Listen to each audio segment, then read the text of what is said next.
About a week ago, Nintendo showed off some really interesting projects in the 2023 Nintendo Direct. But one of these games really stood out to me. The one that I've already beat several times. Luigi's Mansion Dark Moon. Or as you EU dweebs call it, Luigi's Mansion 2. I'm joking. Maybe. Now why on earth would I care about a game that I already own? Twice. Well, you see, Luigi's Mansion Dark Moon is a great game and everything, but you need to own one of these to play it. This is called a Nintendo 3DS, a console that released in 2011 and has since moved from store shelves to museum shelves. But during the 2023 Nintendo Direct, it was announced that a visually enhanced version of Dark Moon is coming to the Nintendo Switch. But I wouldn't start the celebratory arson just yet, since the game is set to release next year. But is this game even any good? Is it something worth being excited about? Well, as someone who grew up with this as my first Luigi's Mansion game, let me tell you all about it. If you've only ever played the first Luigi's Mansion game, you may be surprised by how structured Dark Moon is. Where the first game had you exploring a haunted mansion with very little guidance, Dark Moon has a laid-out mission system. Luigi's Mansion 3, however, ditches this mission layout while keeping the linear guided feel that Dark Moon has. But Dark Moon still has all of what makes a Luigi's Mansion game a Luigi's Mansion game. Searching rooms, fighting ghosts, solving puzzles, and this guy. But Dark Moon's mission system does have many impacts on the game's feel and pacing. I think it's the biggest distinction between itself and the other two Luigi's Mansion games. So why was this change made? What does it accomplish? Well, you see, Dark Moon is a handheld game, so the core gameplay needs to adapt to that. People don't sit and play handheld games for 3 hours straight. Well, normal people don't. So it really makes sense to break things up into bite-sized missions. That way you can enjoy a full playthrough of the game even though you had large time gaps between some play sessions. You can pretty much pick this game up a year after you started and get right back into things, since EGAD gives you a rundown before every mission. And that's a cool bonus about this mission system. You get a lot more dialogue in this game than the first one, which could be a good or bad thing depending on how much you like Professor EGAD.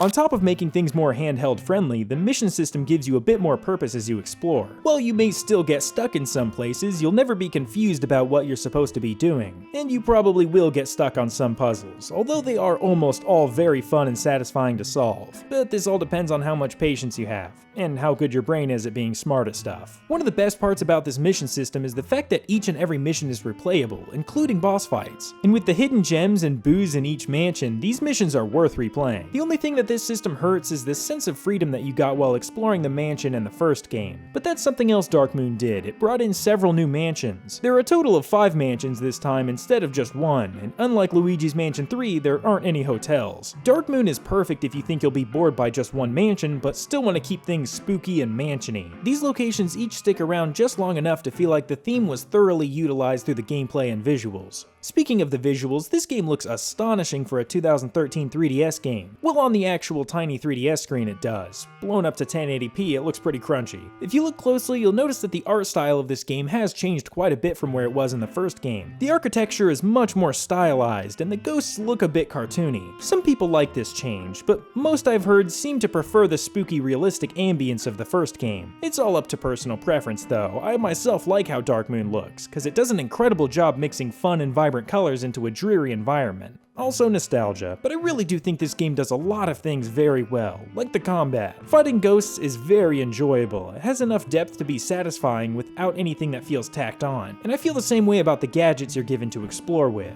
I think Dark Moon really hits a sweet spot between the first and third game. Not that it's better than the other two, but it's a really cool balance between them that I think totally works. Plus, if you feel like playing with your friend, there's the Scare Scraper mode, which you might recognize from Luigi's Mansion 3, and it's basically the same, but obviously it can only be played over download play with 2 consoles, not split screen. Well, not yet. With Dark Moon coming to a real console with an actual screen, there could potentially be a split-screen co-op Scare Scraper mode. This is just one of the many exciting possibilities of this game coming to the Switch. It's going to be really interesting to see how the mission system works out on a handheld/home console hybrid. Perhaps we'll see some overhauls to existing systems and mechanics, or even new ones entirely. And with the resolution being vastly upgraded, areas are going to look nicer and puzzles are going to be clearer. Now, we don't really know for sure if it's just going to be a port with higher resolution and slightly improved animations, or if the graphics will be upgraded substantially, or if the gameplay will be touched at all. What they showed in the trailer looks pretty close to how the game looks when emulated with upscaled resolution. except it's about infinity times more stable, which is a big deal actually, but we'll get to that here in a moment. Now you might be getting excited because of how far out the release date is. If it's just a port, it shouldn't be taking them so long. But there's a reason that barely any 3DS games actually work when emulated. The software that makes up Luigi's Mansion Dark Moon is probably very incompatible with a Nintendo Switch. There's a good chance they need to rebuild huge portions of the game just to move it over. And what makes me really believe this is the case is the vagueness of the release date. All they said was, both games will launch next year. If the porting was pretty much done and they were already moved on to graphical and gameplay enhancements, I would expect them to have a much better idea of when it should be done. But I'm thinking they're probably doing some very hard work just to get the game unraveled and reassembled on the Switch. And this complex 3DS software has caused problems for more than just Nintendo. The reason all of the footage in this video is stolen from Zack Scott is because I myself have no way to record Dark Moon. You either need a stupidly expensive custom modified 3DS with a capture card built in, or you need to be okay emulating the game at 30% speed with constant freezes and crashes, as well as countless visual bugs.